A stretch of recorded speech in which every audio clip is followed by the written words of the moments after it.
दोस्तों मेरे चैनल में आपका स्वागत है। दोस्तों आज के इस वीडियो में मैं आप लोग को बताने वाला हूं कि अगर आप कोई भी ज़मीन खरीदना चाहते हैं, आपको प्रॉपर्टी लेने का यहाँ पर शौक़ है, आप चाहते हैं कि आप अपना कल को भविष्य सुरक्षित करें, लेकिन आपके पास पैसा तो है लेकिन आप ज़मीन लेने में डर रहे हैं। जी हाँ, कई लोग ज़मीन लेने में डरते हैं, इस वजह से वे प्लॉट ज़मीन नहीं खरीद पाते हैं बल्कि फ्लैट ले लेते हैं। और इसका कारण क्या है कि ज़मीन के पेपर में बहुत सारा टेक्निकल चीज़ होता है जो आम आदमी को समझ नहीं आता है। तो यहाँ पर आप अपने एडवोकेट से वह पेपर को चेक करा सकते हैं, आपके पास यह तो विकल्प है। लेकिन आज के इस वीडियो में मैं आपको एक ट्रिक बताने वाला हूँ जिससे कि अगर आप समझ लेंगे तब कोई भी ज़मीन खरीद सकते हैं और आपका वह ज़मीन सही होगा। आपको परेशान होने की ज़रूरत दोस्तों नहीं है। तो दोस्तों इसे जानने के लिए आप इस वीडियो में अंत तक बने रहें, और अगर आप मेरे चैनल पर नए हैं तो फिर चैनल को सब्सक्राइब करके बेल आइकन को भी प्रेस कर लीजिए, ताकि मैं जब भी कोई ऐसी इन्फॉर्मेटिव वीडियो आप लोग के लिए अपलोड करूं तो फिर आप लोग को उस वीडियो की नोटिफिकेशन मिल सके। दोस्तों यहाँ पर आप कोई भी ज़मीन लेते हैं तो सबसे पहला चीज़ यहाँ पर होता है पेपर देखना। अगर आप पेपर से ओके हो जाते हैं, आप पेपर से संतुष्ट हो जाते हैं, तो फिर दूसरा चीज़ आपको यहाँ ज़रूर देखना चाहिए कि उस ज़मीन पर पोजीशन किसी और का तो नहीं है। तो यहाँ पर किसी भी ज़मीन को चेक करने का दो पैरामीटर होता है, पहला पेपर और दूसरा फिजिकल यहाँ पर पोजीशन।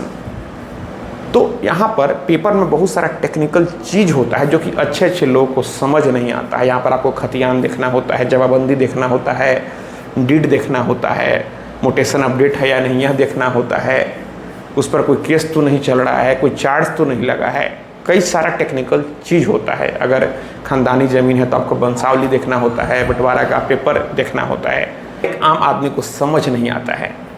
तो यहाँ पर अगर आपको समझ नहीं आ रहा है तो आप परेशान नहीं हो, आप उस प्लॉट पर, उस ज़मीन पर बैंक लोन करा लें। जी हाँ, जब आप बैंक लोन कराते हैं तो बैंक सारा पेपर का डिमांड करती है, और फिर उस ज़मीन के जितने पेपर होते हैं बैंक के जो पैनल एडवोकेट होते हैं वो देखते हैं।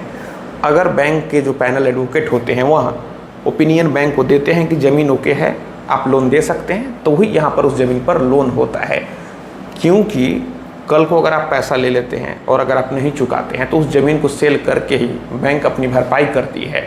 लेकिन अगर ज़मीन सही रहेगा तो ही यहाँ पर बैंक उस ज़मीन को सेल करेगी। इसलिए बैंक किसी भी फैक्टर से कोई भी रिस्क नहीं लेना चाहती है, इस वजह से वह अपने पैनल एडवोकेट से वेरीफाई करवाती है।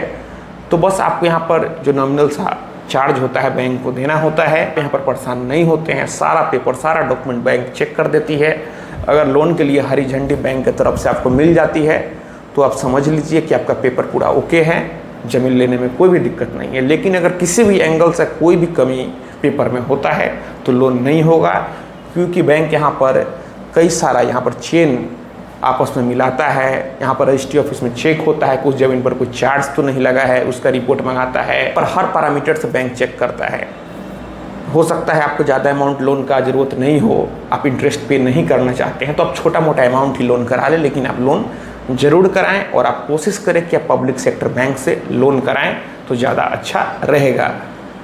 तो दोस्तों मैं आशा करता हूँ आपको वीडियो पसंद आई होगी। अगर मन में कोई भी सवाल है तो आप नीचे कमेंट बॉक्स में कमेंट करें, और अगर आप हमसे सीधे जुड़ना चाहते हैं, फ़ोन से बात करना चाहते हैं, मन में कोई भी सवाल है तो फिर आप हमें इंस्टाग्राम पर फॉलो करें। मेरा इंस्टाग्राम पर यूजर नेम है Pritesh1584। आप हमें फॉलो करें, मैसेज करें, और अगर फ़ोन से बात करना है तो फिर इंस्टाग्राम पर ही मैसेज करके अपॉइंटमेंट बुक कर लें। तो दोस्तों हम लोग मिलते हैं अगले वीडियो में एक नए टॉपिक के साथ। तब तक अपना और अपने परिवार का ख्याल रखें।